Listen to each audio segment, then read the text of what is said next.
So we'll see today fascinating facts about pi. So today, 22nd July, we are going to celebrate Pi Approximation Day with these presentation uh, by Debapriyay Mukhopadhyay. So pi and pizza we have seen connected many of the times. So basically, this is what explains how pi and pizza are connected. So a cylindrical braid with radius z and thickness a will have volume equal to pi into z dot a. So that's pizza, and that's how possibly the name pizza came. The source of the image I have used here for my presentation is mentioned here. Now, what is pi? Geometrically, pi is defined as the ratio of the circumference of a circle to its diameter, and this is known to all. And pi is a constant. So, in the attached image, the source of which I have taken from math is fun.com. So you can see that circumference by diameter is equal to pi, and the value of pi, as we know today, is basically 3.14159 dot dot dot. So basically, it's non-repeating and non-terminating decimal. Now let's talk about the history of the number pi. There are people, mathematicians, worked to understand pi better for years. So Babylonians and Egyptians used to know pi nearly 4,000 years ago. Then Greek mathematician Archimedes approximated pi to have a value between 22 by 7 and 223 by 71 around 2,500 years ago. Indian mathematician Madhava also calculated the value of pi, which is correct to 5 decimal places.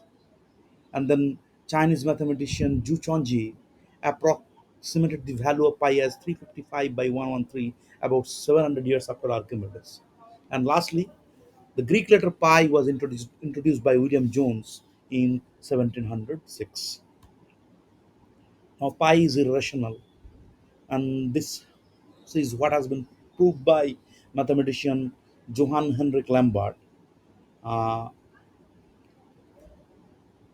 So he showed us that pi cannot be expressed as the ratio of two integers. That means the diameter, if diameter is an integer, then circumference cannot be an integer. The definition that we have seen a few minutes back, the geometrical definition, that pi is basically the ratio of circumference by diameter. So both circumference and diameter cannot be an integer. That is what the irrationality of pi suggests. And if diameter is an integer, then circumference is also an irrational number. So irrational numbers is having decimal representation which are non-repeating and non-terminating. So value of pi up to 10 decimal places is given as 3.14159265535. The circumference of earth can be calculated to a precision of less than a millimeter using these 10 decimal places value of pi. Mathematicians and computer scientists still today have been able to find 62.79 trillion digits of pi. And one interesting mnemonic verse to remember up to 10 decimal places of pi is very interesting. So, may I have a large container of coffee, cream, and sugar? So, each word is consisted of letters which is basically resembling with the first 10 digits of pi. So may is having three characters, I is having one character, have is having four characters, a is again having one character, large is having five characters, and so on. So that resembles with the digits of pi, 3.141592655. Now, there are some interesting websites using which you can play with Pi. So, first one is mypiday.com. So, you can type in your birthday there in a specific format, and it will tell you that where exactly in the decimal representation of pi you will find your birthday, and that's what is your my pi day. And the second one is basically a song from pi, basically a non-repeating and non-repetitive music, so that's interesting. And lastly, if you want to search a specific sequence of digits in pi, then the third website will help you. But before I want to move into the next slide, I would like to give a brief glimpse of the YouTube video.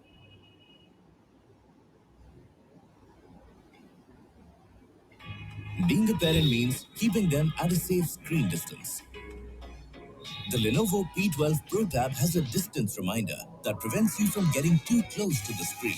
So, get a Lenovo Tab and no more keeping tabs.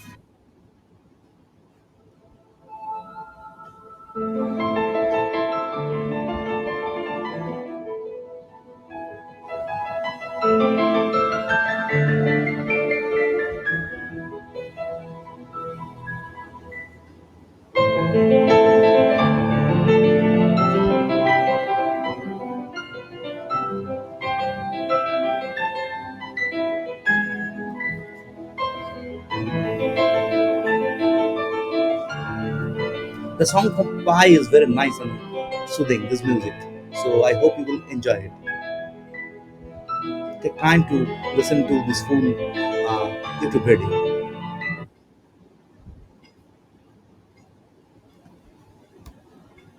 Now, some interesting facts about pi.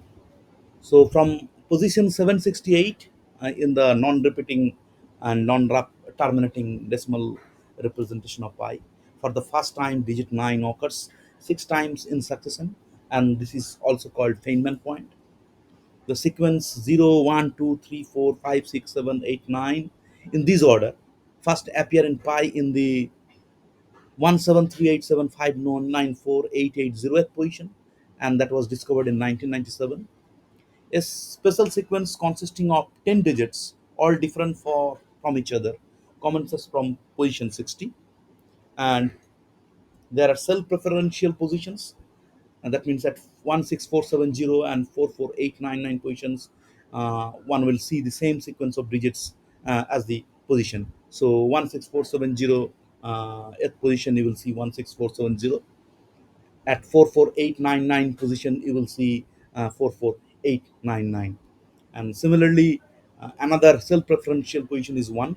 So after decimal the first letter is 1, and there's the first position after the decimal point, so that's also a self-preferential position.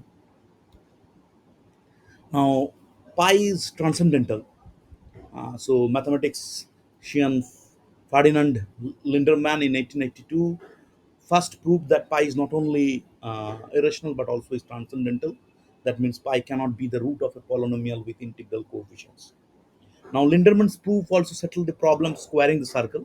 The problem requires to find a square with area equal to a given circle using geometric construction involving scale compass and finite time. Uh, so that's not possible, and that's how he settled the problem. Now, the next question is pi normal? But that's still open question. Now, a real number r with non-repeating and non-terminating decimal representation is said to be normal if every m-long string appears in the decimal representation with limiting frequency 1 upon 10 to the power n. So that means if I consider the single digits from 0 to 9, and if I consider the first 10 million digits of pi and do a frequency analysis, then each digit starting from 0 to 9 is expected to appear around 1 million times, and that's what is being shown in the table here. So you can see very clearly that digit 0 is occurring 999440 many times in 10 million digits of pi's representation. So percentage wise it's 9.99, so you can see that it's pretty close to 10. So that's what is the definition of a particular non-repeating and non-terminating decimal being normal. But this is only for one digit. But if I go on doing it for two digits, say for example 00, 01, 02, 03, 04, 05, 06, 07, 08, 09, then 10, 11, 12, and so on, and you will see as the similar sort of pattern. But even then, this could not have been proved so far. Now, interesting finding is loops in pi. So if you search for 169, it appears at position 40. If you search for position 40, it appears at position 70. If you search for 70, it appears at position 96. And if you continue in this way, we will end up getting the following loop. So 169, then 40, then 70, then 96, then 180, and then at the end you see that you have again got back 169. So that's how a loop has been formed. So Dan Sikorsky found out this interesting sequence forming a loop in pi. Now, starting from any search integer, not all successive sequence of integers will form a loop, because if you hit an integer which is self-referential, then it doesn't form a loop. So, for example, 211, 93, 14, and 1. So, the moment you have got 1, so that's a self-referential position. So, you cannot come back to 211 again. So, this is another example or counter example where we can say that not all search integer will give you a loop in pi, and this has been found out by Doghoffen.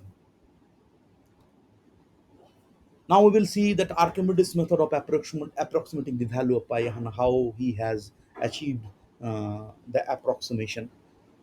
So here is a small diagram. You can see that C is equal to circumference of circle, and small cn is basically circumference of inscribed polygon. So there is a polygon with 12 sides which is inscribed in the circle, and capital Cn is the circumference of the circumscribed polygon. So you can see that there is another polygon which is circumscribing the circle.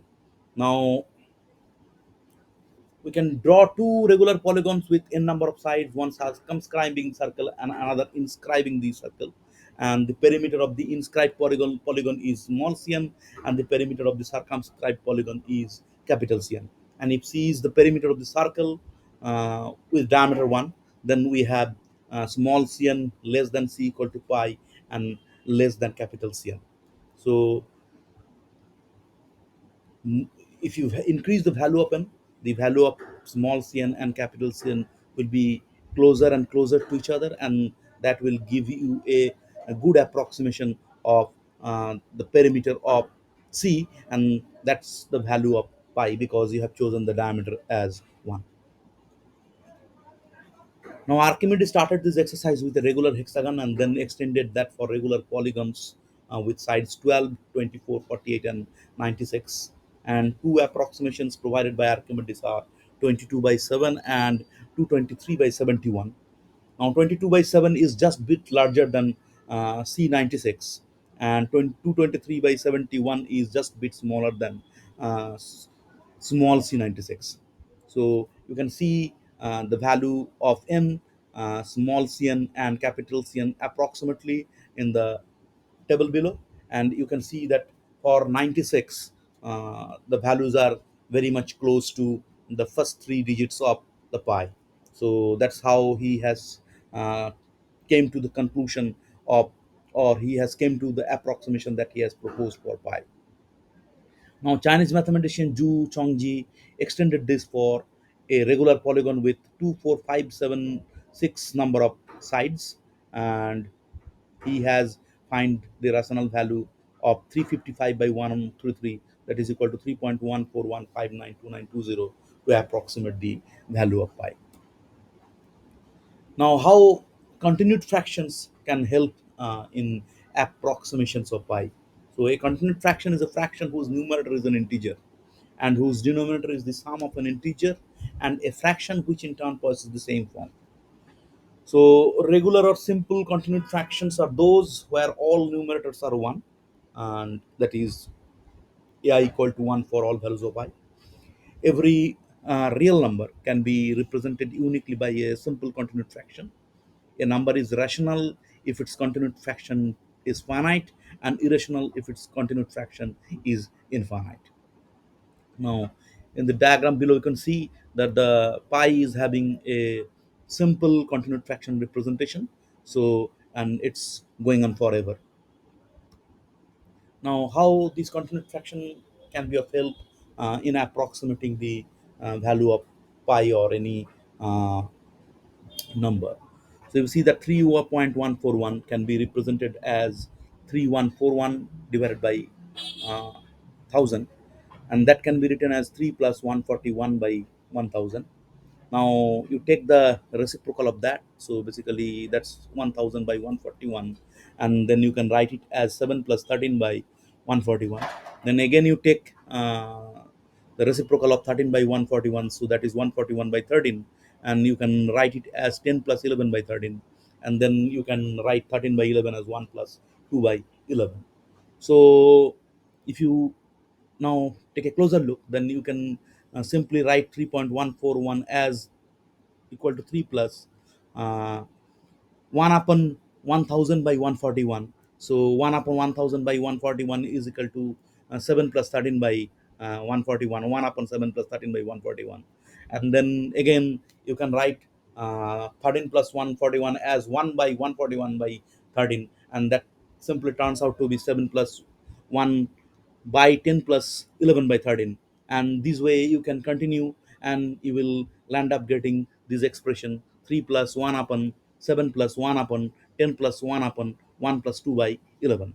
So the rational approximations for 3.141 are basically 3, then 3 plus 1 by 7, then 3 plus 1 by 7 plus 1 by 10, then 3 plus 1 by 7 plus 1 by 10 plus 1. So that's how we can do rational approximations using continued fraction. So basically, at each step or at each approximation, you are eliminating the one of the fraction.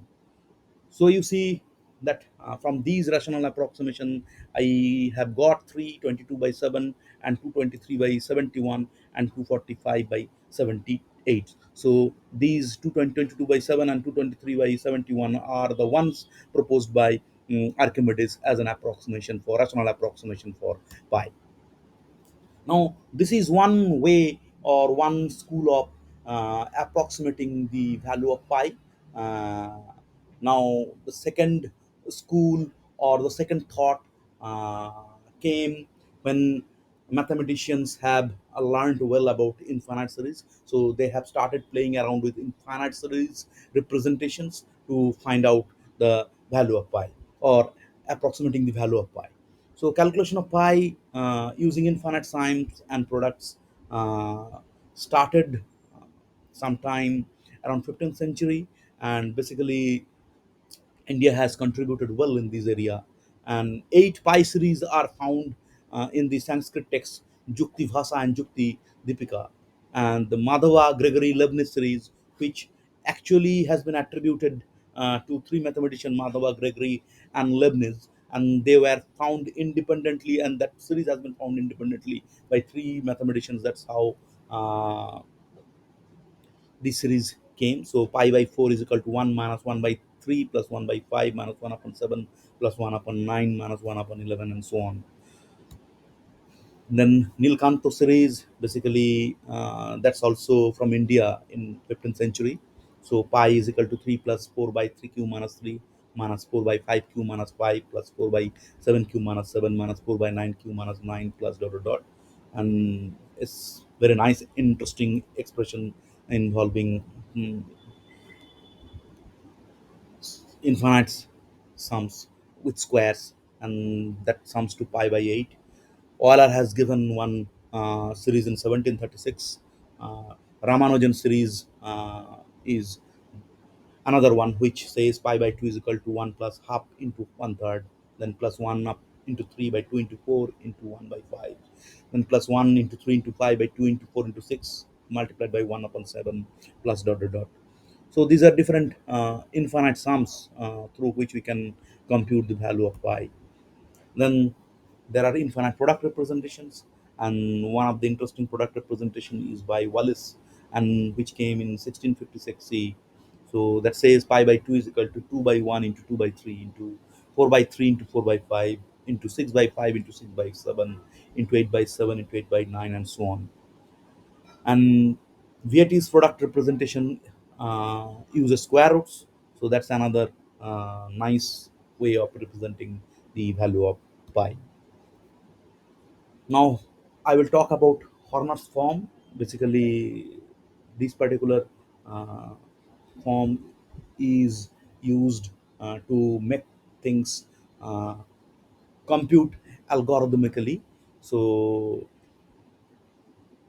Horner's form is basically expressed in efficiently representing polynomials. So here in this case, Euler has given one expression, and in these example, it has been shown that how it can be represented in Horner's form. So pi is equal to 2 plus 1 by 3, then again 2 plus 2 by 5, 2 plus 3 by 7, and then 2 plus 4 by 9 into 2 plus 5 by 11, then multiplied by 2 plus 6 by 13, and so on. And that's how it continues. And value of pi, which is equal to 3.141592, can be written in Horner's form as well. Basically, using the polynomial representation of that. So, which is 3 plus 1 upon 10, 1 plus 1 by 10, plus 4 plus 1 upon 10, 1 plus 1 upon 10, 5 plus 1 upon 10, 9 plus 1 upon 10, and so on.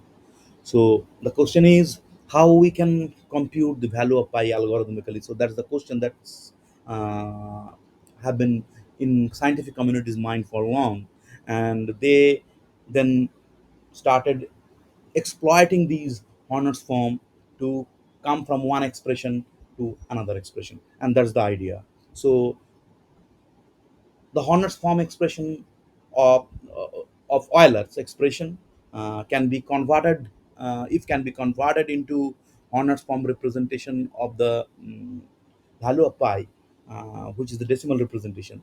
So then we can possibly compute algorithmically the decimal representation of the value of pi. So this idea has been exploited in an algorithm called Spigot algorithm. Now we'll see that how this Spigot algorithm works. So it's a bit complicated and bits involved algorithm. So the topmost row, basically starting from the fourth row, is labeled with a fraction. So that fraction are basically coming from Euler's expression. So you can see that 2 plus 1 upon 3, then 2 plus 2 by 5, then 2 plus 3 by 7. Each time each bracket is multiplied with a fraction, and that fraction is basically is labeled with a particular column. So 1 upon 3, 2 by 5, 3 by 7, 4 by 9, 5 by 11, and so on up to 12 by 25. So these labels of the columns are coming from there.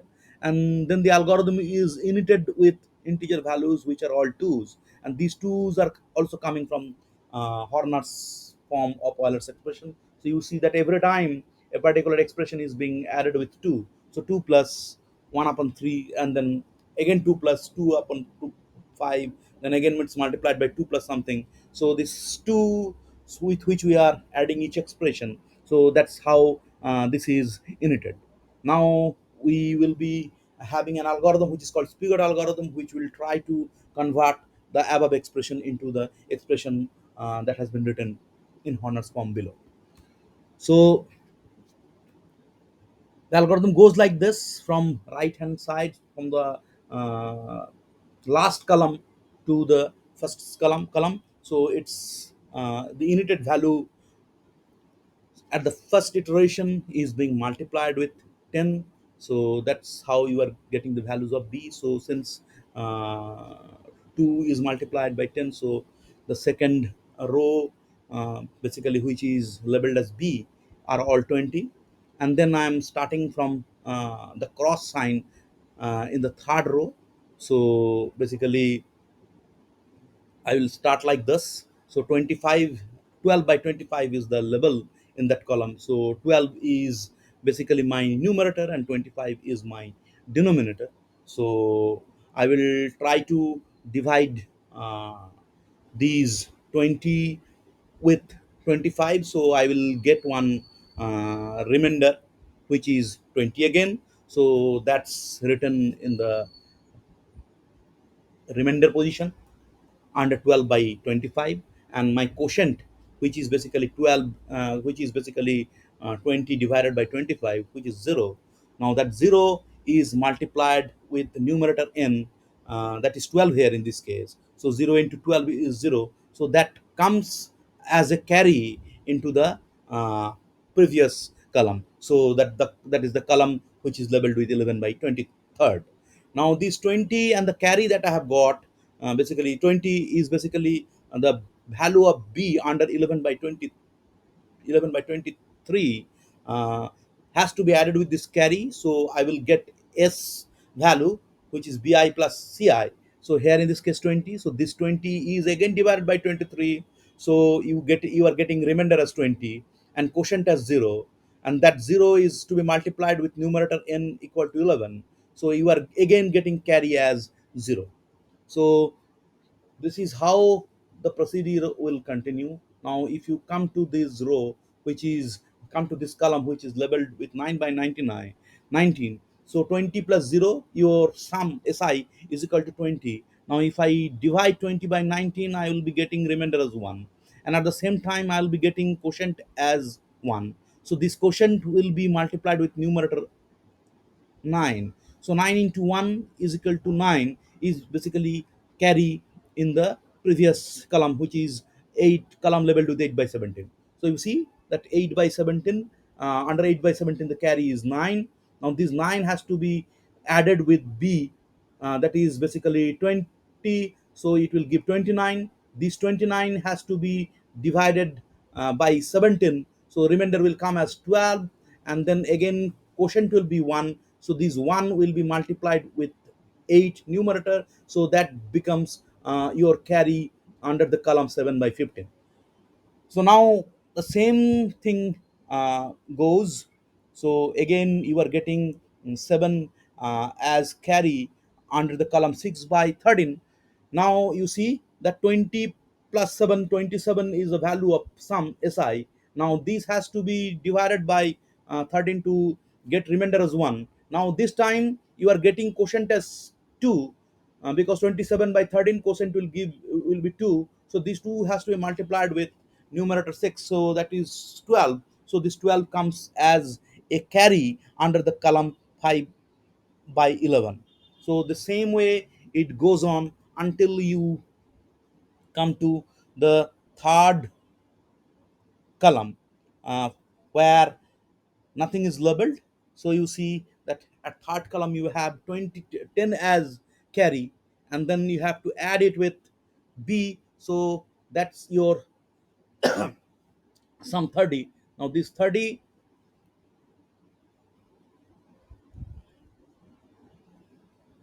is your this 30 is your sum, and these has to be divided by 10. So the quotient part will come as digits of pi, so in this case 3, and then the remainder will be the remainder under the third column. So 30 will be divided by 10, and that will be completely divisible, so the remainder is 0 in this case. So this remainder will be under 30, that's under the column with no label. Now after this step, the remainder will be the input for the next iteration.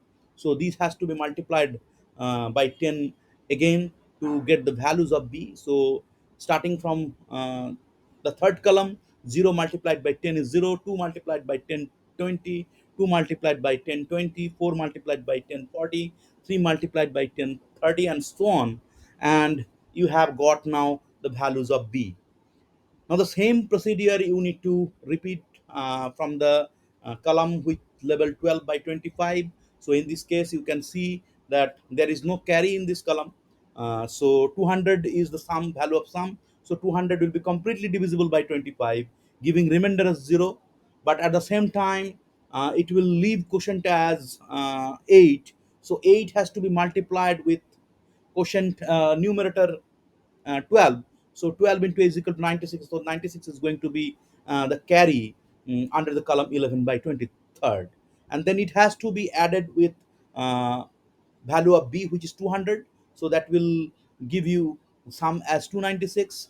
Then this 296 has to be divided by 23, and you will get remainder as 20. And the procedure will continue in this way until you get the values under the column where there is no label, and then you will be dividing these 13 by 10.